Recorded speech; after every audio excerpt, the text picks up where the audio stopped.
오직 예수님밖에 없습니다. 금년 안에 놀라운 역사를 이루어 가야 합니다. 놀라운 역사는요, 성숙한 사람, 성장하는 사람이 역사를 만들어갈 수 있어요. 어린아이 같은 신앙은 역사를 만들 수가 없습니다.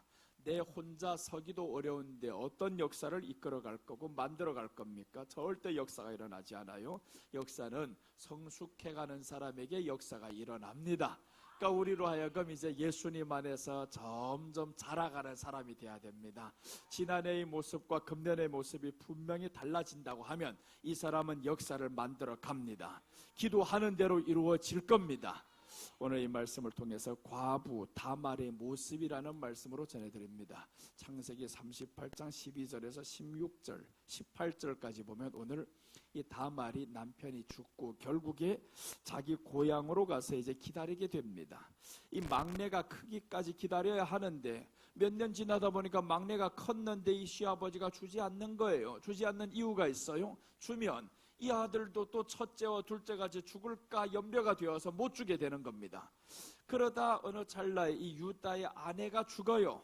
아내가 죽음으로 인해서 며칠 지난 뒤에 이제 상심한 마음도 다 갖고 이제 자기가 저 있던 양떼가 있는 그곳으로 갔는데 그 동네가 바로 다말이 사는 동네인 거예요. 그래서 다말이 오늘 과부의 옷을 입고 있다가 벗어던지고 창녀의 옷을 입고 이 유다를 맞이해서 결국에 잉태하는 이런 내용이 오늘 본문입니다.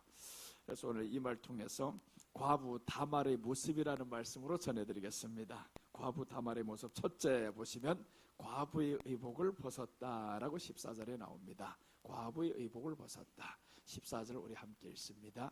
그가 그 과부의 의복을 벗고 면박으로 얼굴을 가리고 몸을 휩싸고 딥나 길곁 에나임 문에 앉으니 이는 셀라가 장성함을 보았어도 자기를 그의 아내로 주지 않음을 인함이라.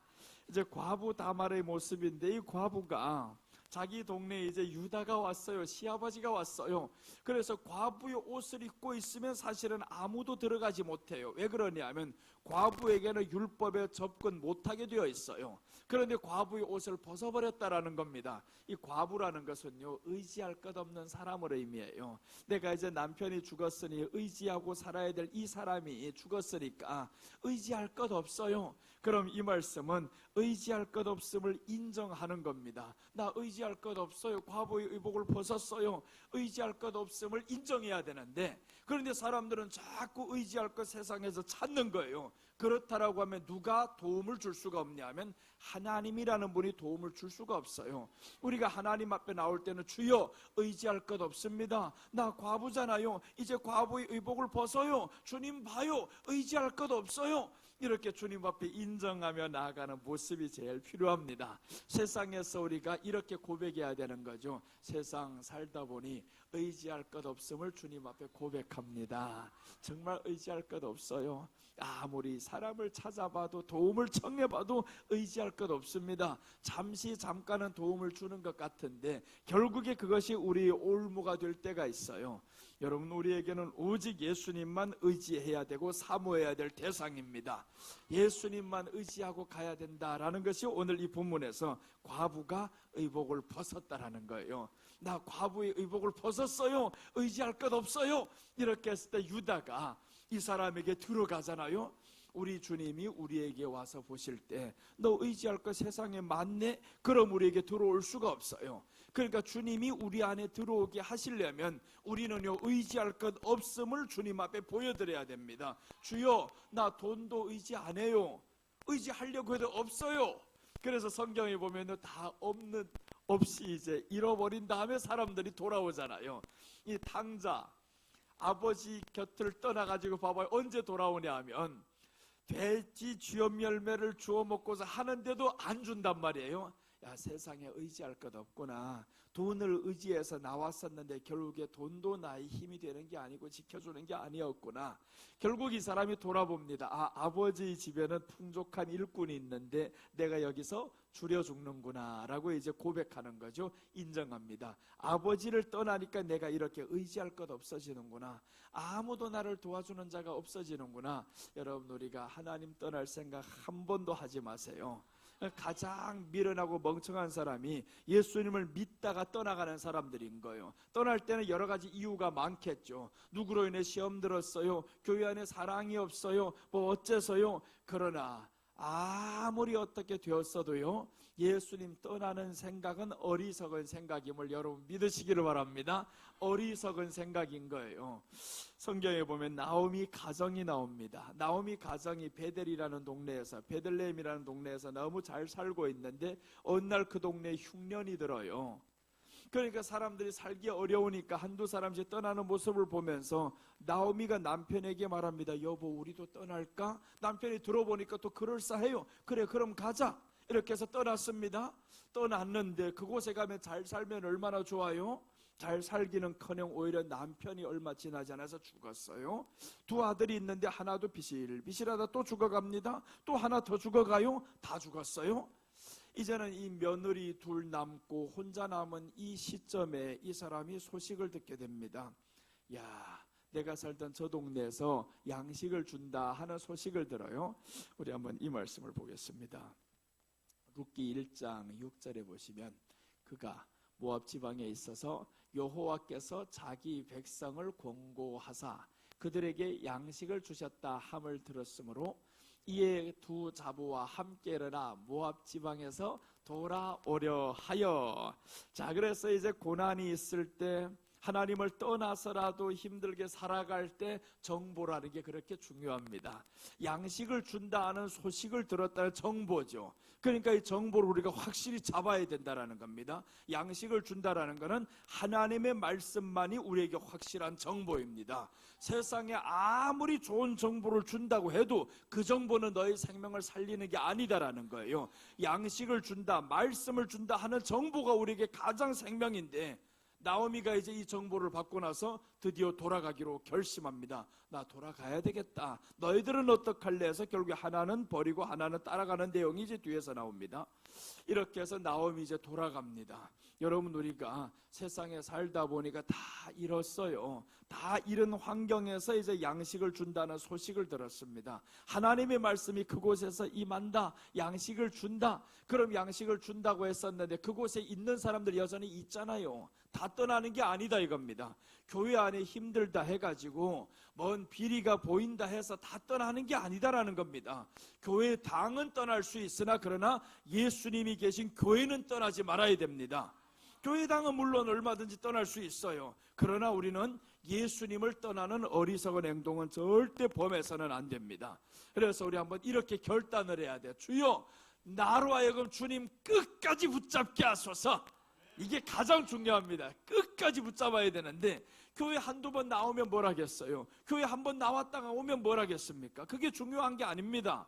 끝까지 예수님을 붙잡을 수 있어야 됩니다. 환경은 어려움으로 계속 우리에게 옵니다. 그때라도 우리는 주님을 붙잡으시기를 바랍니다. 끝까지 붙잡아야 돼. 이렇게 나오미 다 잃고 나서 하나님을 의지하잖아요. 다 잃고 보니까 내가 의지해야 될 대상은 베들레헴에 계신 그 하나님이었었구나. 베들레헴을 떠나면 안 됩니다. 교회를 떠나면 안 되는 거예요. 교회를 떠나지 아니하고 하나님의 말씀을 준다 하는 이 교회에서 끝까지 있었던 사람들은 얼마나 좋았겠어요. 그러면서 이제 돌아오는 나오미와 이 두 자부를 보면서 얼마나 가슴이 아파요. 그러면서 한 가지 깨닫는 거 있겠죠. 여보, 우리가 떠나지 않은 게 참 잘했지. 어려울 때 떠나지 않은 게 참 잘했지. 안 그러겠냐고요? 다 죽어서 돌아오는 모습을 보면서 남편도 죽었어, 두 아들도 죽었어. 그런데 떠나지 않는 이 사람들 그곳에서 비록 힘들게는 살았겠죠. 힘든 거는요, 떠나나 있으나 똑같이 힘든 거예요. 똑같이 힘든데 이 사람들은 잃지 않았어요. 비록 힘든 세월을 살기는 살았었으나 남편을 잃지 않고 아들을 잃지 않고 이렇게 살았습니다. 그러니까 떠났던 사람들을 보면서 자기들도 깨닫는 거죠. 야, 우리가 정말 떠나지 않는 것이 잘한 선택이었다. 그때 그렇게 꼬셔댈 때 내가 떠나지 않았길래 잘 됐지 봐라. 얼마나 당당하겠어요. 여러분, 그래서 우리가 가정 안에서 사람들이 때론 우리를 핍박합니다. 교회 나가면 뭐가 되는 게 있냐고요? 조금 지나봐라 어떻게 되는가. 내 덕에 당신이 살게 될 거 이제 알게 될 것이다. 조금만 지나보라는 거예요. 조금만 지나봐라. 흉년이 들 때면요, 그때면 하나님이 표가 나게 만들어요. 흉년이 들면 하나님이 지켜주는 사람과 떠나가는 사람, 이 사이에서 떠나가는 사람 이제 보세요, 다 잃고 있지만 지켜주는 사람은 계속 이 안에 있습니다. 생명은 하나님이 지킵니다. 생명은 건드리지 못합니다. 아무리 어떻게 돼도 생명 잃어버리면 끝나잖아요. 돈을 벌기 위해서 생명 잃어가는 사람이 있어요. 밤새도록 신경 쓰면서 잠 못 자는 사람이 있어요. 그렇게 신경 쓴다고 키를 한 자나 크게 할 겁니까? 빚이 한 톨이나 없어질 겁니까? 없어질 것도 아닌 거예요. 그런데 사람들 그 하나 때문에 밤이 새도록 졸지 못하고 잠이 안 오고 이틀이 지나도 또 잠이 안 오고 그렇게 하다가 어떻게 되겠냐고요. 그래서 우리는요, 걱정이 있으면 우리 주님께 나 의지할 것 없어요. 우리 주님만 의지합니다. 확 맡겨버립시다. 마가복음에 보면 혈루증 여인이 나오죠. 이 혈루증 여인이 나오는데 이 여인이 성경은 이렇게 말씀해 참 놀라운 게요, 많은 의원을 찾았는데 이 의원들에게 괴로움을 당했다라고 말해요. 괴로움을 당했다. 요즘에 이제 항암 치료를 하면 얼마나 괴롭고 고통스러워요. 딱 그 말씀인 거예요. 자, 보시면 마가복음 5장 25절에 보시면 12해를 혈루증으로 앓는 한 여자가 있어 많은 의원에게 많은 괴로움을 받았고 있던 것도 다 허비하였으되 아무 효험이 없고 도리어 더 중하여졌던 자에 예수의 소문을 듣고 무리 가운데 섞여 뒤로 와서 그의 옷에 손을 대니, 뒤로 와서 손을 댔는데 결과는 우리가 뻔하잖아요. 나았잖아요. 그런데 여기에서 보면 많은 의원에게 많은 괴로움을 받았다라는 거예요. 의사 찾아 돌아다녀봐야 더 괴로움을 받는다라는 겁니다. 오늘 이 병은요, 불치병을 의미합니다. 불치병. 세상에는 이름 모를 병이 많아요. 진단이 안 되는 병이 많아요. 그래서 이 사람이 여러 곳에서 다 가서 고침을 받고자 했는데 결국에 의사가 너를 괴롭힌다라는 겁니다. 이런 찰나에 이 사람은 예수님의 소식을 들어요. 그래서 이제 예수의 소문을 듣고라고 했죠. 소문을 듣고 확실하게 예수님이 뒤에 와서 손을 댔잖아요. 여러분, 이게 바로 우리가 교회 안의 삶을 의미하는 거예요. 교회 가면 고친데, 예수님이라는 분이 고친데, 그럼 교회 와서 예수님께 확실히 손을 댄다라는 것은 의지하는 것을 의미해요. 나 세상 살다 보니, 세상 의지하다 보니, 의사 찾아 돌아다니다 보니 아무것도 안 되었는데 이제 나 교회 와서 예수님께 확실히 손을 댑니다. 이렇게 손을 대면 그 시로 나으니라. 그 시로 나으니라. 아무리 큰 병도 예수님께 손만 대면 낫는데 손을 대지 않는단 말이에요. 그럼 사람들 이렇게 말합니다. 보여야 손을 대지.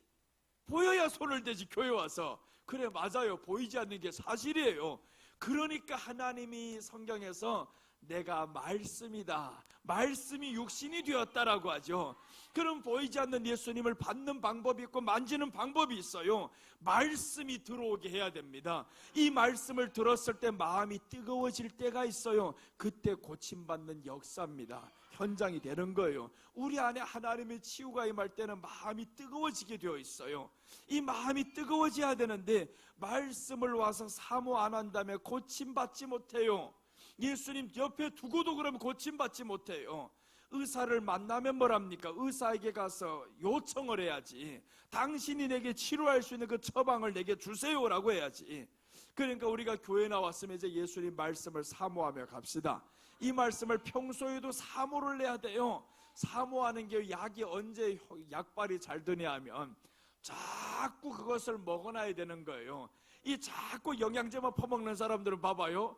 이제 영양제를 자꾸 먹다 보면 이 영양이 자꾸 차이다 보니까 이제는 약한 것들이 공격 못 해온단 말이에요. 그러니까 우리가 하나님의 말씀이라 영양제를 자꾸 먹어요. 자꾸 먹고 하다 보면 이 영양제가 이제 우리로 하여금 이기게 만들잖아요. 하나님의 말씀은 왜 말씀이 더 효과가 있냐면 사람이 치료하는 건요, 그 병에 대해서만 치료하지만 하나님의 말씀은 세포를 공격합니다. 세포 속에 말씀이 임하니까 내가 아픈 곳을 하나님의 말씀이 찾아가는 거예요. 그래서 하나님의 말씀이 이렇게 말씀하죠. 하나님의 말씀은 살았고 운동력이 있어 좌우에 날선 어떤 검보다도 예리하여 혼과 영과 관절과 골수를 찔러 쪼개기까지 하며 골수를 찔러 쪼갠다라는 것은요, 이거는 세포 속에 들어가는 거예요. 하나님의 말씀이 세포 속에 들어와야 되는데, 그러니까 우리가 이제 말씀 들을 때 이렇게 믿어야 됩니다. 하나님의 말씀이 지금 내 세포 속으로 들어온다, 내 혈관 속으로 들어온다, 관절 속으로 들어온다, 이렇게 자꾸 믿음으로 나가야 됩니다. 믿음은 그래서 들음으로 생긴다 그러잖아요. 들음은 그리스도의 말씀에서 나느니라 라고 했어요. 말씀을 들을 때 우리가 하나님의 말씀이 들어온다를 아멘으로 표현하는 거죠. 아멘으로 이제 들어온다라고 표현하면 이 말씀이 안에 점점 들어오다 보면 이게 안에 생명을 낳는 겁니다. 그리고 오늘 혈루증 여자가 예수님께 와가지고 손을 확실히 댔잖아요. 그러니까 주님이 알지, 내게서 능력이 나갔다, 누가 내게 손을 댔다. 그러니까 제자들은 말합니다. 아니요, 된 사람 없는데요, 우리가 못 봤는데요. 나는 안다. 이거 나는 안다. 사람들은 몰라요. 사람들은 우리가 주님을 의지하는지 안 하는지 잘 모릅니다. 그러나 우리 주님은 알아요. 네가 나를 사모하는 것을 내가 아노라 이거잖아요. 누가 내게 손을 댔다, 내 능력이 저에게 나갔다, 안다라는 겁니다. 고침받은 건 주님이 알고 본인이 알아요. 우리 주님의 말씀 사모해서 나가다 보면 우리 주님의 능력이 저에게 확 들어가면 이제 믿어지는 그 순간이 올 때 있습니다. 그 믿어지는 순간이 오면 그때는 이제 끝났어요. 질병에서 자유함을 얻었습니다. 그래서 우리가 의지해야 될 대상은 오직 예수님밖에 없습니다. 자, 그리고 오늘 둘째 보시면 과부 다말의 모습 둘째입니다. 잉태하려고 몸부림을 칩니다. 14절에서 나오죠. 그가 그 과부의 의복을 벗고 면박으로 얼굴을 가리고 몸을 휩싸고 딥나 길곁 에나임 문에 앉으니 이는 셀라가 장성함을 보았어도 자기를 그의 아내로 주지 않음을 인함이라. 그러니까 결국에 이 여자가 시아버지에게 들어가는 거예요. 왜 그래 들어갔냐면 나 잉태를 해야 돼. 문자 그대로 보면 아주 부도덕한 일입니다. 도덕적이지 않죠. 이거는 아주 이게 나쁜 현상입니다. 나쁜 일이 일어난 거예요. 그러나 이것은 우리는 문자 그대로보다 그 안에 감추어진 이 의미를 찾는 거예요. 감추어진 의미를 보면 이 여자는 생명을 갖기를 원해요. 나 생명 낳아야 돼. 그래서 생명을 갖지 못하니까 이렇게 고생합니다. 생명 갖지 못하니까 나 지금 집에도 있지 못해, 쫓겨나. 생명을 가져야 돼. 그런데 생명을 줄 수 있는 사람을 이 사람이 본 거예요. 시아버지야. 이 시아버지가 생명을 줄 것 같아? 이것은 인간의 생각으로 예수님 믿어지는 게 아닙니다. 인간의 생각이 아니라 이 모든 것 다 내려놓고 예수님만이 내게 생명을 줄 수 있어요. 그러니까 생명을 낳으려는 몸부림이 있었다라는 겁니다. 생명, 우리가 예수님을 믿고자 하면요, 잘 믿으려는 몸부림이 있어야 잘 믿어집니다. 믿으려고 하는 몸부림도 안 치는데 어떻게 믿어질 거냐고요. 그러니까 내 안에 예수님을 사모하고 나의 생명이 주님 안에서 장성해야 되겠어요? 성숙돼야 되겠어요? 이렇게 몸부림을 치는 사람이 장성을 하는 겁니다. 오늘 이 여자는 몸부림을 치잖아요. 나 잉태해야 되겠어요? 그 몸부림이 뭐냐 하면 사람의 시선 따위 나 중요하지 않아. 사람이 뭐라고 해도 나는 괜찮아. 나 잉태만 하면 돼. 세상이 나를 뭐라고 해도 나는 예수님 생명만 낳으면 돼. 여러분, 우리가 예수님 잘 믿다 보면요, 세상은 우리를 조롱할 때가 있어요. 비난할 때가 있습니다. 가까운 사람조차 비난할 때가 있어요. 그래도 나는 좋아. 나는 예수님 생명 낳아야 돼. 내 안에 예수님 믿음을 받았으니까 이 믿음이 성장해야 돼. 그렇게 가면 살아납니다. 그러니까 이 안에 예수님 생명이 이제는 그 사모해서 생명을 낳으려고 해야 되는데, 생명은 낳으려고 해야만이 그 생명이 나아지는 거예요. 간절한 사람이 그 생명을 낳는 거지, 간절하지 않는 사람은 생명이 임해도 죽일 수가 있어요. 그러니까 봐요, 이게 이제 둘째 오난이라는 이 친구가 지난주에 우리 말씀드렸잖아요. 생명을 줄 수 있는데 이놈이 간절하지 않아요. 내게 안 된단 말이에요. 이 생명이 내게 안 되는 것 같아요. 그러니까 버리잖아요. 생명 우리는요 줄 수 있어요. 낳을 수 있어요. 믿음 교회 안에서 받았습니다. 생명을 낳을 수 있습니다. 그러나 이 생명이 자라면 누구 남 좋은 노릇 하는 것 같아요. 마치 내가 하나님 앞에서 믿음으로 살면 남 좋은 노릇 하는 것 같아요. 목사님 좋은 노릇 하는 것 같고, 누구 좋은 노릇 하는 것 같고, 이렇게 해가지고 나 잘하지 않을래, 그럼 끝납니다. 잘하지 않으면 안 됩니다. 남 좋은 노릇 하는 게 아니에요. 하나님 안에서 내 생명이 자라면 하나님의 생명이 자란 것만큼 우리에게 채워줍니다. 손이 크는 것만큼 많이 잡을 수 있어요. 하나님이 말씀하는 것 성경 내 입을 크게 열라라고 하죠. 네 손이 받을 수 있는 것만큼 큰 손을 가져봐라. 한번 손이 작은 아이에게 많이 줘봐요. 많이 잡지도 못해요. 그러니까 우리 생명, 예수님 생명이 많이 크면 이 생명 안에 하나님의 복을 많이 담을 수 있어요. 나는 왜 복을 못 받아? 나는 왜 복을 못 받아? 보면요, 네 생명이 안 컸어요. 어린이 그 손 가지고 어떻게 많이 받을 수 있겠냐고요. 준 것마저도 잃어버립니다. 놓쳐버립니다. 그러니까 우리 안에 생명이 크면요, 손이 커지겠죠. 이제 점점 받을 수 있는 준비가 다 됐죠. 하나를 딱 주면 나 딱 넣고 다시 더 이렇게 해서 몸에 가득 채워도 나 무겁지 않아요. 더 주세요. 이렇게 된단 말이에요. 그러니까 생명이 크면 하나님이 퍼붓기가 좋아요. 그래서 누가복음 6장 38절은 말씀하죠. 우리에게 하나님이 누르고 흔들어서 주겠다고. 근데 생명이 작아 보면 눌러버렸는데도 죽어버렸대요. 복 받았다가 죽어버렸대요. 그러니까 생명이 작은 것들한테는 복을 한번 줘봐봐. 내가 16살에 이제 공부하기 싫어가지고 나와가지고 쌀마대를 100kg짜리를 맸어 한번. 아니 매는 경험이 없고 매다 보니까 다 하는 걸 보니까 할 것 같아. 나도 맸는데 엎어져 버렸어요. 아이 힘이 이거 아무리 100kg짜리 나에게 주면 뭐랍니까? 너 들고 못 가는데. 하나님이 복을 우리에게 줘도 내가 받는 방법을 뭐라고 하면 엎질러 버립니다. 다 엎질러 버려. 하나님은 우리에게 복 주시기를 원해요. 정말 우리에게 가장 좋은 것으로 주시기를 원하는데 우리가 준비가 안 되면요, 주면 엎질러 버리니까 기다리는 것뿐입니다. 그러니까 우리는 생명을 키워야 되는 거예요. 오늘 이 여자가 잉태하려고 몸부림을 치잖아요. 이 잉태하는 몸부림을 쳤기 때문에 예수님의 족보에 들어갔어요. 돌에 맞아 죽을 위기가 옵니다. 엄청난 위기가 오지만 그러나 훗날을 보니까 예수님의 족보에 이 여자가 들어갔어요. 엄청난 축복을 받는 거죠. 그러니까 우리가 생명 낳으려는 몸부림이 있으시기를 바랍니다. 생명 낳자요. 생명 낳자. 옆 사람에게 한번 이야기해 보세요. 성숙한 모습으로 갑시다.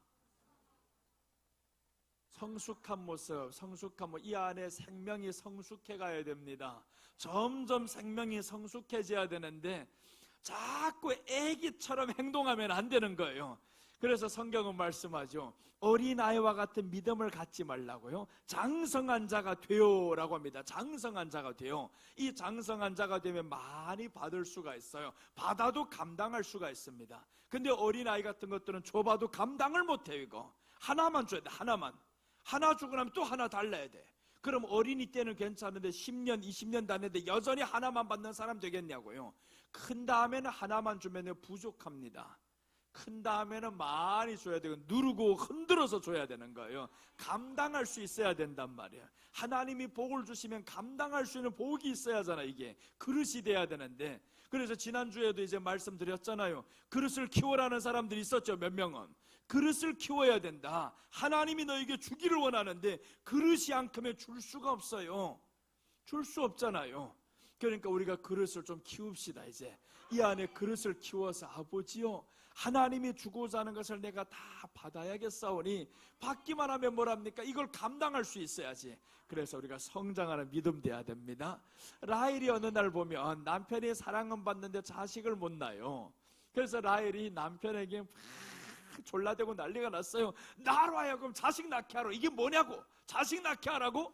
이렇게 해서 라헬이 한번 이렇게 부르짖는 모습을 봐요. 창세기 30장 1절 보시면 라헬이 자기가 야곱에게 아들을 낳지 못함을 보고 그 형을 투기하여 야곱에게 이르되 나로 자식을 낳게 하라. 그렇지 않으면 내가 죽겠노라.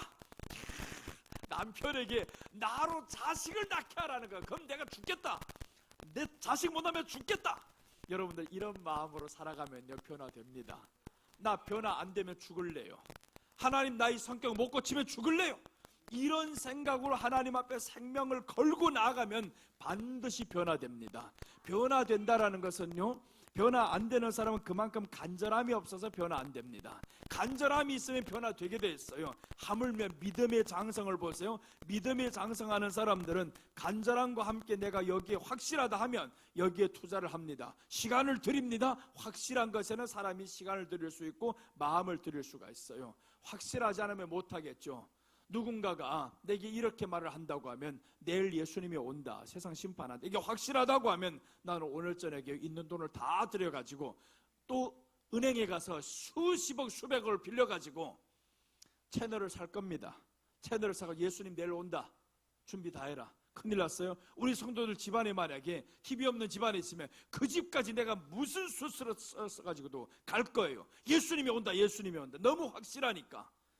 근데 사람들이 확실한 정보가 아니면 투자를 못해요. 확실해야 되는데 너무 확실하다, 하나님이 내게 복을 주시는 것이 확실하다, 이게 확실하면 우리는 변화를 가져올 수가 있습니다. 성숙함에 이를 수가 있어요. 오늘 이 라일은 나 생명 가져야 되겠어요, 잉태해야 되겠어요, 나로 하여금 생명 주세요, 간절하게 구하니까 방법이 생기잖아요. 방법이 보입니다. 그래서 세상에는요, 간절한 사람에게 길이 보인다 그러죠.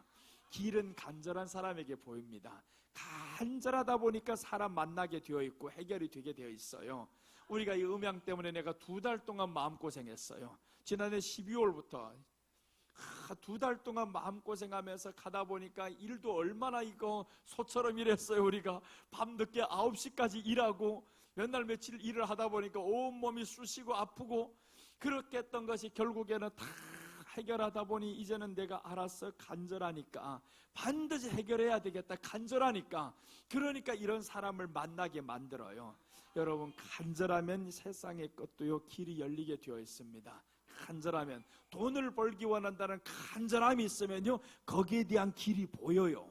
나 돈 반드시 벌어야 돼 하면 이런 사람은 길이 보이는데, 돈이 오기만을 기다리는 사람에게 길이 안 보여요. 사람만 보입니다. 이것 여러분 아셔야 돼요. 돈이 오기만을 기다리면 사람만 보이지만요, 돈을 정말 간절히 내가 바란다라고 하면 길이 보이게 되어 있어요. 여러분, 그래서 금년 안에는 길이 보여야 됩니다. 사람이 보이지 말고 길이 보여야 되는 거예요. 길은 하나님이 여십니다. 하나님이 우리에게 길을 여신다라고 성경은 말씀하죠. 그래서 성도는 영적 생명 낳으려는 간절함이 있어야 됩니다. 나 금년에 꼭 변화받아야 되겠어. 변화받지 못하면 나 안 돼. 반드시 변화받아야 되겠어. 그 변화 중에서 가장 변화는 예수님 닮아가는 거예요. 예수님 닮아가는 성숙한 이 변화를 가져야 되겠죠. 세상 살다 보면 억울한 일이 참 많아요. 한나라는 여자를 보면 어느 정도로 억울했냐 하면, 남편이 나를 사랑했는데 거기에 있는 법은 그런 것 같아요. 남편이 아내를 사랑해도 애 못 낳으면 둘째를 또 오는 것 같아요, 보니. 그러니까 이제 둘째 여자가 들어왔는데, 이 둘째 여자는 못 낳은 게 애만 잘 낳네요. 이게 애를 엄청 잘 낳아요. 보니까 하나도 아니고 둘, 셋, 넷 낳는 동안에 한나는 하나도 못 낳아요. 그러니까 남편한테 계속 만나기만 하면 울고 난리 났어요. 나 마음이 슬퍼서 못 살겠다고. 그러니까 남편이 하는 말을 봐봐요. 이제 사무엘상 1장 한번 보시면 8절에서 그 남편 엘가나가 그에게 이르되, 한나여, 어찌하여 울며 어찌하여 먹지 아니하며 어찌하여 그대의 마음이 슬프뇨? 내가 그대에게 10 아들보다 낫지 아니하뇨?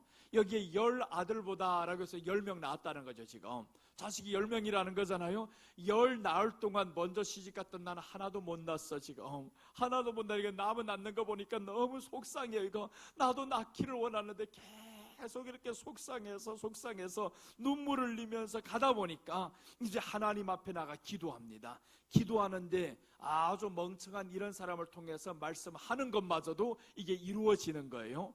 그러니까 하나님의 종들이, 목사가 잘못된 것들 만나도 그 가운데서 받을 것들이 하나둘 있어요. 엘리 선지자가 봐요. 이렇게 타락하고 이렇게 영적으로 잠이 들고, 그런데 그 사람이 하나를 제대로 말해준 거예요. 내년 이맘때 네게 아이가 있으리라. 그 말을 하나 제대로 해줬어요.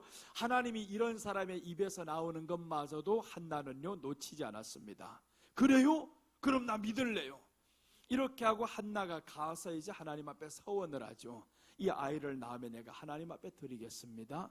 결국에 아이를 낳았어요. 간절함이 통했습니다. 10명의 아들을 낳는 것보다 이 한 아들이 더 나은 게 나와버렸어요.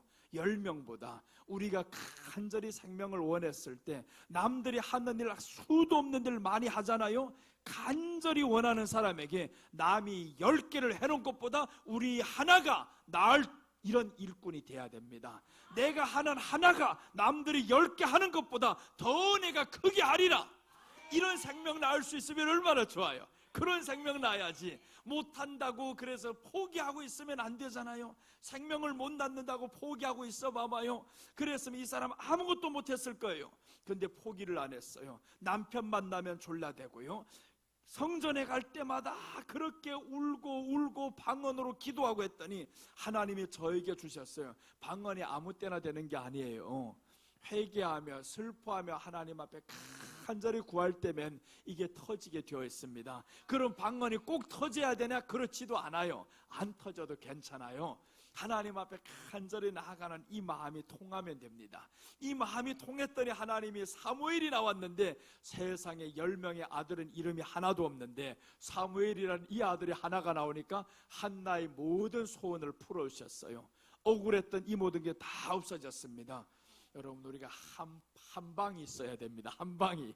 그 한 방을 위해서 주여, 나 지금까지는 하나님 앞에 별것 아니었지만 반드시 생명을 낳으리라. 이 생명을 낳을 때면 하나님이 세상을 놀라게 할 만한 이 생명을 낳으리라.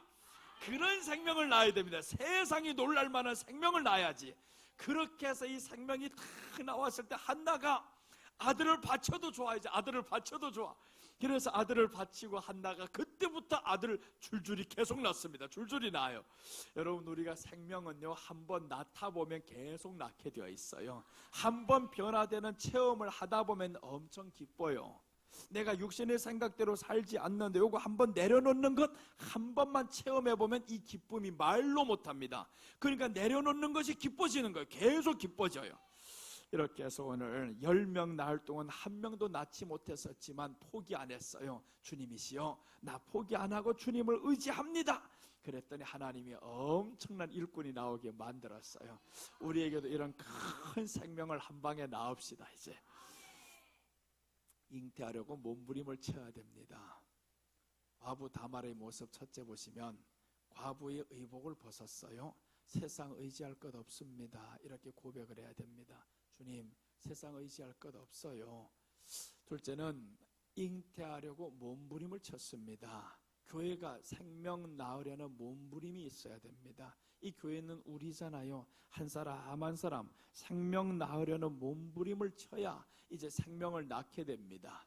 과부 다말의 모습 셋째입니다. 셋째 보시면 얼굴을 가리었습니다. 15절, 그가 얼굴을 가리웠으므로 유다가 그를 보고 창녀로 여겨. 이제 얼굴을 가리었는데 이 얼굴을 가린 것을 보고 유다가 창녀로 여겼다라는 거예요. 과부의 옷을 벗고 벗은 채로 있는 게 아니에요. 이제는 얼굴을 가렸어요. 근데 이 얼굴 가린 모습을 보더니 오, 창녀네, 이렇게 된 거예요. 창녀네. 그러니까 유다가 저기에 들어갈 수 있어요. 창녀라는 것은 그때 당시 대표적인 죄인을 의미합니다. 대표적인 죄인인데 예수님이 이 죄인을 바라볼 때 나 죄인입니다 이렇게 고백하는 성도를 의미해요. 나 죄인입니다. 즉 회개하는 성도를 의미하죠. 나는 죄인입니다. 이 죄인은 오직 당신이 필요합니다. 그러니까 맞이하려면 우리는 어떻게 해야 되냐면 내 육신의 모습을 벗고 회개하는 모습으로 나아가야 맞이가 되는 겁니다.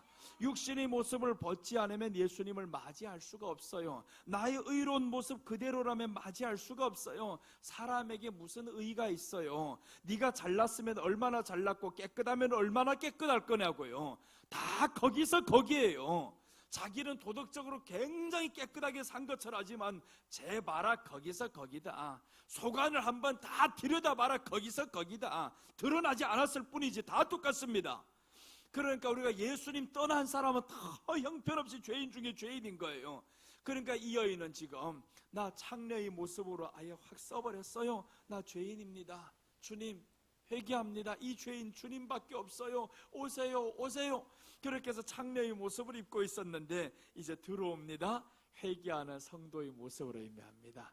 우리가 하나님 앞에 회개하며 나아갈 때 우리 주님이 가장 기뻐한다라는 겁니다. 그 회개는요, 주님 나는 죄인입니다 고백하는 거예요. 나는 죄인입니다. 이 죄인에게는 예수님이 필요한 거예요. 우리 성경에 보시면 누가복음에서 5장에 보면 고기 잡는 비유가 나오죠. 밤새도록 고기를 잡았는데 한 마리도 못 잡다가 결국에 예수님이 나타나서 고기를 많이 잡아요. 이 기적을 체험한 뒤 제자들이 고백입니다. 누가복음 5장 7절 보시면 이에 다른 배에 있는 동물을 손짓하여 와서 도와달라 하니 저희가 와서 두 배 채움에 잠기게 되었더라. 시몬 베드로가 이를 보고 예수의 무릎 아래 엎드려 가로되 주여 나를 떠나소서 나는 죄인이로소이다 하니, 자 봐요, 이게 앞뒤가 안 맞죠? 고기를 가득 잡았는데 왜 나를 떠나라고 합니까? 고기를 잡았으면 고맙습니다, 감사합니다 이래야 되는데 나를 떠나라는 거예요. 주여 나를 떠나소서 나는 죄인입니다, 이 고백을 하는 겁니다. 사람이 하나님이라는 이분을 알게 되었을 때 가장 처음으로 고백하는 고백이 바로 죄인입니다 라는 고백을 하게 됩니다. 그 기적을 통해서 사람은 나는 죄인입니다 라는 고백을 했었죠. 이게 성경의 순리고 원리입니다. 고침받는 사람은 어떤 고백을 해야 되냐면 나는 죄인입니다 라는 고백이 나와요. 그 고백이 안 나오는 고침받는 건 다 떠나게 되어 있습니다. 나는 죄인입니다 라는 고백을 했어요. 여러분, 우리는 하나님 앞에 죄인입니다. 정말 이건 말로 못할 죄를 저지른 사람인데 어떤 살인을 했거나 그런 죄가 아니라 하나님 없이 모른 채 살아가는 것이 죄인이다라는 겁니다. 이 엄청난 죄인은 주님 앞에 주여 나는 죄인입니다, 주님이 필요합니다, 예수님 믿지 않았던 거 용서해 주세요, 이렇게 주님을 모셔드리면 우리 주님이 얼마나 기쁘게 들어오겠어요? 유다가 저기에 들어갔었던 것은 예수님이 우리에게 들어오는 모습을 의미합니다. 오늘 세리 마태라는 사람이 이제 뒤에서 나오는데 이 마태가 예수님의 제자죠. 다른 이름은 세리 레위였어요. 이 세리인데 예수님이 저 집에 들어갔어요. 들어갔는데 바리새인하고 서기관들이 뭐라고 말씀하냐면 아니 어찌 이 예수라는 자가 저 죄인들과 함께 들어갔냐, 이거 창기네 집에 왜 들어갔냐 이거죠. 세리와 창기네 집에 들어가면 안 됩니다. 그런데 예수님이 세리네 집에 들어가 버렸어요. 들어왔는데 이 세리 마태는 너무 좋아서 예수님을 위해서 그때 잔치를 베풀어요. 여기에서 보면 예수님이 들어가서 하셨던 말씀이 있어요. 당신이 왜 이런 집에 들어왔어? 이렇게 또 예수님이 말씀합니다. 뭐라고 말씀하냐 하면 누가복음 5장 30절 보시면요, 바리새인과 저희 서기관들이 그 제자들을 비방하여 가로되 너희가 어찌하여 세리와 죄인과 함께 먹고 마시느냐. 예수께서 대답하여 가라사대 건강한 자에게는 의원이 쓸데없고 병든 자에게라야 쓸데있나니 내가 의인을 부르러 온 것이 아니요 죄인을 불러 회개시키러 왔노라. 오늘 여기서 죄인을 뭐라고 표현하냐 봐요. 병든 자로 표현을 하죠. 죄인은 병든 자로 표현을 합니다. 그러니까 병든 자에게 누가 필요하냐면 의원이 필요하다라는 거예요. 죄인이라고 고백하는 사람에게 의원이 필요하다, 내가 필요하다라는 겁니다. 내가 병원에 갔는데 나 병 없어요. 그럼 이 사람 의사를 찾겠냐고? 찾지 않죠. 나는 병이 있음을 확실히 알아요. 이런 사람은 의사의 필요로 합니다. 예수님 앞에 나는 죄인입니다, 이런 사람이 예수님을 필요로 하는 거예요. 그러니까 우리가 교회 나와서 해야 될 일이 가장 먼저는 뭐냐? 나는 주님 죄인입니다 때문에 주님이 필요합니다. 주님은 죄인에게 오는 분이지 의인에게 가는 분이 아닙니다. 죄가 없다고 하는데 왜 예수님이 필요합니까? 죄가 없는데 필요 없어요. 죄가 없는 사람, 병자가 없으면 병원이 필요 없던 것처럼 병이 있는 사람이라야 병원이 필요한 거예요. 죄가 있는 사람이라야 예수님이 필요한 겁니다. 세상 사람들 왜 지옥 가냐면 자기들 죄가 없다 하잖아요. 죄가 없으니까 예수님 안 믿어도 되는 겁니다. 안 믿어도 되면 진정 너희 이 병이 확실히 환자인데 죽을 날이 오잖아요. 죽을 날이 오면 이 사람들 심판받을 날에는 어떡할 거냐고요? 다 지옥까지. 우리 주님 앞에서 우리가 이 죄라는 것이 용서를 받았어요, 이 환자가 치료받았어요, 그럼 건강한 모습으로 살게 되죠. 그래서 우리는 예수님이 필요합니다. 나는 죄인입니다. 나는 병든 자입니다. 육신이 몸만 병들었다고 병든 자가 아닙니다. 요즘은요, 암병보다 더 많이 죽는 사람이 있습니다. 우울해서 죽는 사람이 더 많아집니다. 기도하다 보면요, 우울증 환자들이 더 많아요. 마음이 우울해서 나 무슨 암이에요 하는 사람은 한둘밖에 안 됩니다. 그러나 마음이 우울해서 하는 사람들 훨씬 많아요. 이제 장차가면 이런 사람들 점점 더 많아집니다. 마음이 우울해서 다스려지지 않아요. 그 사역이 더 필요합니다. 병자 고쳐도요, 이 사람의 마음에 여전히 우울함이 계속 있는 것은 하나님의 말씀으로밖에 고칠 수 없습니다. 하나님의 말씀으로 사람의 우울함을 고쳐요. 그래서 이제 이런 사람들 점점 많아질 것인데, 이 우울함은 어디에서 왔냐? 하나님을 떠난 데서부터 옵니다. 하나님을 떠난 데서, 아담이 하나님을 떠나고 보니까 땀을 흘려야 먹고 살아갑니다. 땀을 흘리지 않으면 살 수가 없어요. 가인이 왜 우울해지냐면 나를 죽일까 하노라, 이런 두려움이 생기죠. 나를 죽이는 사람들이 있을 것이야 마음이 또 두려워집니다. 점점 두렵고 우울하고 이런 것들 많이 와요. 그럼 우리는 어떻게 해야 되냐면, 가인은 하나님 앞에서 나는 죄인입니다라는 고백을 안 했어요. 죄인입니다. 이 죄인에게는 예수님이 필요합니다. 그래서 죄인이 예수님이 필요하면 다시 예수님의 치유를 받고 하나가 되었으면 우리 안에는 이 우울한 것들이 사라지게 되어 있어요. 그래서 이번에도 많은 사람들이 기도받을 때 보니까 다 줄 서 있는데 어쩌다 한 명씩, 이번에 진짜 놀랐어 이거. 귀신 들린 사람처럼 하나 왔는데 귀신 들린 게 아니에요. 이거는 정신 분열이 된 거. 이거는 사람이 너무 생각 속에 빠져 있다 보니 그렇게 된 건데, 그런데 이 사람이 와서 나를 한번 찼어요. 이거 내가 안수기도 하는데 딱 보면서 내가 분별했어요. 그래서 그 집에 엄마 아버지 보고 이야기를 해줬습니다. 얘는 귀신 들린 게 아닙니다. 귀신 들린 애들은, 귀신 들린 사람 예수님 이름을 무서워해요. 예수님 이름을 굉장히 싫어합니다. 이 장소를 조차 싫어합니다. 두려워한다고요. 그런데 얘는 예수님 이름을 무서워 안 해요. 그러니까 정신 분열이 된 거예요. 이게 완전히 병원 빨리 입원시켜야 됩니다. 이 분별이 돼야 되는데 분별이 안 되는 목사님이 뒤에 하나 떡 있어가지고 자꾸 쟤를 자극시키는 거예요. 눈 보면서 자꾸 이러니까 애가 같이 노는 거예요. 이러니까 또 저기는 또 반응이 일어났다고 신나서 또 지금 신나가지고 머리에 대고 밀려가는 거. 이게 자기 생각 같았으면 머리를 딱 대고 딱 밀면 주님의 이름으로 명한다 떠나가라 다 이랬으면 좋은데, 그러기는커녕 오히려 자꾸 들여다받고 한데, 너무너무 내가 어이없어서 그거 그렇게 하는 게 아니에요. 나도 처음에 안수 딱 해보니까 이거 귀신 역사 아닌 거예요. 그래서 가슴에 대고 하나님이 너를 사랑한다, 하나님이 너를 사랑한다 이렇게 해줬어 나는. 근데 자꾸 뒤에서 지금 이러고 있으니까 자극을 준단 말이야. 자극을 주니까, 그러니까 얘가 지금 화가 나니까 나를 차버렸는데 앞에 하나 맞고 얼마나 화가 나든지. 여러분 갑자기 이제 한번 맞아봐봐요. 상상 못하게 아픕니다. 그거 무릎으로 앞에 안수기도를 하고 있는데 나 하나님 사랑한다는데 그 사람은 멀리 있으니까 찰 수가 없지. 나를 빵 찼는데 무릎으로 차니까 얼마나 아프겠어요. 확 아파가지고, 그래 내가 이책 잃어버렸어 이거. 그랬더니 그 다음에 그 사람이 자꾸 기도해서 당신이 그럼 해봐, 이제 해라. 나는 지금 내 뒤에서 안수 받으려고 사람들이 엄청 줄 서 있는데 얘 하나 때문에 지금 다 막혔어요. 그래서 얘를 두고 그 사람 뭐 하라 그러고 나는 뒤에 가서 안수 기도하는데, 우울한 사람들이 많이 나와요. 우울한 사람들 손만 대니까 벌써 마음에 감동이 오고 위로가 돼서 운단 말이에요. 하나님이 치유하심이 벌써 마음에 임하는데, 내 사역은 그런 사역인 거예요. 그런 사역이 더 맞아요. 나는 내가 우울함에서 벗어나지 못한 채 오래 살았단 말이에요. 어릴 때부터 그런 말더듬이라는 장애를 가지고 있다 보니까 우울한 것이 내 안에는 항상 배겨 있었어 이거.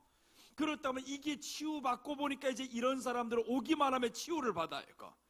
그렇게 해서 기도를 하고 하는데 얼마나 많은 사람들이 울고 회복되고 좋아서, 그러니까 이게 한번 제대로 진찰이 안 되고 분별이 안 되니까 그거 자꾸 이러고 노는데, 그러니까 내가 올 때 한 10분 15분인데 계속 그러고 있어 지금. 나는 가야 되겠다. 당신 고생하시오. 모르면 고생합니다. 그러니까 여러분, 우리가 영적인 것도요, 오늘 저 혈루증 여자가 많은 의원에게 고생을 했다 그랬죠. 많은 의원에게 많은 괴로움을 받았다 그래요.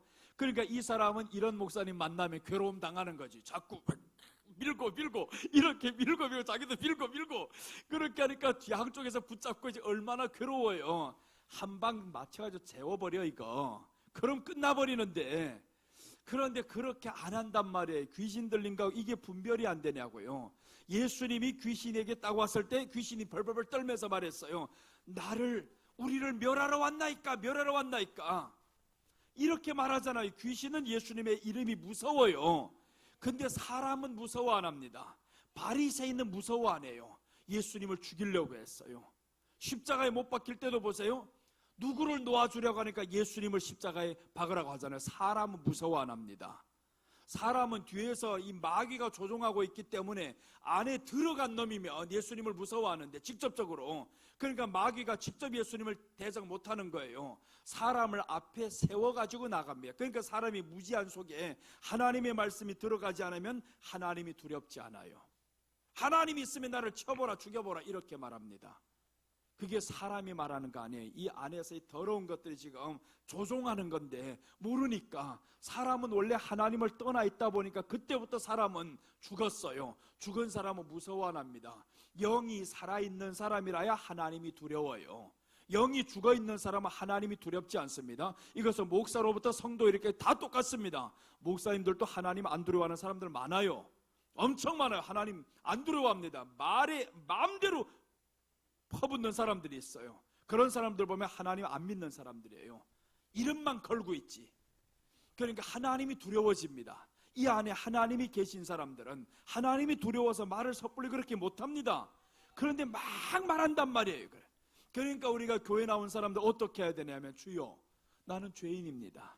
하나님 필요합니다. 하나님 앞에 나는 죄인이라고 하는 사람들은 자꾸 고백하다 보면 하나님이 두려워지는 거예요. 하나님이 두려워져야 세상이 두렵지 않아요. 하나님이 두렵지 않으면 세상이 두려워집니다. 이건 분명한 진리입니다. 세상 돈이 없는 거 두려운데, 아픈 거 두려운데 하나님 앞에 섰을 때 두렵지 않은 사람이 있어요. 이 큰일 날 문제들입니다. 하나님 앞에 섰을 때, 질병을 가지고 왔을 때 두려움이 떠나가야 되는데, 그래서 우리는 하나님 앞에 섰을 때 두려워지고요, 세상 앞에 섰을 때는 두렵지 않아집니다. 그러니까 이렇게 우리가 한번 살아갑시다. 나는 병든 자입니다. 나는 주님이 필요한 자입니다. 나는 창기요, 나는 이렇게 수건을 누르고 있는 자입니다. 주님 앞에 창기면 어때요? 죄인이면 어때요? 교회 안에서는 죄가 많이 드러나는 게, 나는 죄인이라고 많이 고백하는 게 더 은혜가 됩니다. 다 의인들만 만나봐봐요. 다 의인이라 생각해봐요. 다 의인이면 어떡하냐면 내 의 기준으로 사람을 보는 거예요. 아니야, 저기도 아니야, 다 아닌 거예요. 서로 다 아니야 하니까 왜 그래요? 나는 의인이니까 내 기준으로만 사람을 판단하는 거예요. 아니다 이거예요. 우리 기준을 다 내려놓으시기를 바랍니다. 다 내려놓고 우리 주님만 의지하면 나는 죄인입니다. 다른 사람의 허물이 보여졌을 때, 주여 그 죄가 내게도 있는 똑같은 죄인이네요, 이렇게 서로 인정하며 가면 얼마나 좋아요. 그래야 우리 생명이 자랍니다. 생명이 자라지 못하면 결국은 마지막 하나님이 버리셔요. 그래서 우리가 생명이 자라고, 오늘 이 과부 다말의 세 가지 모습을 통해서 이렇게 말씀드렸어요. 과부의 의복을 벗었다라고 했죠. 나 세상 의지할 것 없어요. 주님만 의지합니다. 이렇게 나가야 되고요. 잉태하려고 몸부림을 쳤습니다. 생명 낳으려는 몸부림이 있어야 돼요. 우리 안에 성장하려는 몸부림이 있어야 됩니다. 셋째는 얼굴을 가리었습니다. 회개하는 성도의 모습이에요. 회개할 때 가장 아름다워요. 애들도 봐요. 잘못을 저질렀다, 엄마 나 잘못했어 이러는 순간에 매를 대다가도 안 돼요. 그래, 회개 잘하는 놈은 때리다가도 웃음이 나와요. 근데 끝까지 이를 맞으면서도 이를 악물고 참는 놈들이 있어요. 세게 맞아봐라 너 이거. 맞으면서 내가 뭐 잘못했는데 이래 봐봐요. 오 이거 진짜 더 때리고 싶어 이거. 내가 뭐 잘못했는데 하는 애들이 있어요. 진짜 이런 밀어낸 애들이 있어요. 근데 손 대기도 전부터 울어버린 애들이 있잖아요. 그게 언제냐면 어릴 때 1살, 2살, 3살 때 병원에 가봐요. 애들이 주사 바늘이 들어가지도 않았어요. 들어가지도 않았는데 이러고 있으면 애가 벌써 울어버려요. 울어버려요. 얘 놓지도 않았어. 얻지도 않았어. 보니까 진짜네. 어느새 보니까 다 들어가 버렸어요. 그렇잖아요. 이게 바로 우리가 회개하면 하나님 앞에 이런 것들이 무섭지 않고 오히려 웃음으로 나아가는데, 강팍한 애들은 고생만 하는 거 더 때리게 되어 있어요. 그러니까 우리는 강팍하지 말고 하나님 앞에서 이 마음이 부들부들하면서 살아가시기를 주님의 이름으로 축원합니다. 기도하겠습니다. 하나님 아버지, 감사드립니다. 오늘 이 시간도 우리를 지켜주시고 하나님의 은혜로 보호하시고 인도해 주셔서 감사드립니다. 명절 기간 동안에 수많은 사람들과 만나면서 비록 마음도 힘들고 지칠 때도 있었을 것이지만, 그러나 주님 앞에 나오는 이 시간을 잊지 않고 또한 하나님 앞에 드립니다. 주님께서 저희들을 받으시고 하나님의 은혜로 가득히 채워주시옵소서. 이제 우리가 예수님의 생명을 더욱 나아야겠습니다. 변화된 모습으로 살아가야겠습니다. 우리의 의지는 오직 예수님뿐이고, 우리는 하나님 앞에서 죄인된 나를 이렇게 용서받은 은혜를 알며 감사하며 살아가는 우리 모습이 되게 하여 주시옵소서. 감사를 드리며 다시 오실 예수님의 이름으로 기도드립니다. 아멘.